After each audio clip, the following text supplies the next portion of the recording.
बऱ्याच लोकांना प्रश्न पडतो कुंडली म्हणजे काय आणि कुंडली कशी तयार केली जाते? आणि त्याला जोडून अजून एक प्रश्न तुम्हाला लगेच विचारतो. कोणत्या ग्रहामुळे आर्थिक चढ-उतार सगळ्यात जास्त आपल्या आयुष्यामध्ये होतात? ह्या दोन्हींचं उत्तर तुम्ही द्यावं. याच्यामध्ये कसं सर, आता आपला पहिला जो प्रश्न आहे, की कुंडली म्हणजे काय?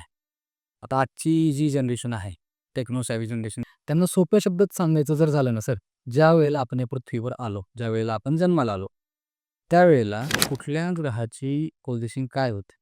कुठला ग्रह कुठं स्थापन झालेला होता? ह्याची एक्झॅक्ट असलेली पोझिशन आणि त्याचा घेतलेला स्क्रीनशॉट म्हणजेच आपली कुंडली सर.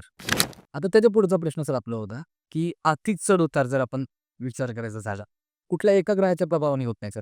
याला बरीचशी कारणे आहेत. पत्रिकेतलं जे दुसरं घर आहे ना, हे अर्थ म्हणजे पैशाशी संबंधित घर आणि यातला येणारा पैसा कुठला, जो आपण स्वकर्तृत्वाने स्वतःच्या कमाईने कमावणारा पैसा आहे, तो पत्रिकेतल्या दुसऱ्या घरानं बघितला जातो.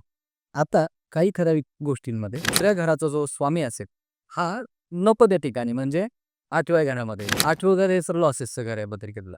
तसंच 12वं घर हे खर्चाचं घर आहे, एक्सपेन्सेसचं घर. त्यामुळे तुम्ही जो शब्द वापरलात, आर्थिक चढ-उतार जो माणसाला बघायला लागतो, की पैसा येतोय, एक तर तो लॉसेसमध्ये जातोय किंवा इन्कमपेक्षा खर्च जास्त असणं. अशा गोष्टींना माणसाला प्रसंगाला तोंड द्यावं लागतं. तर हे कुठल्या एका ग्रहाच्या परिणामामुळे नाही होत.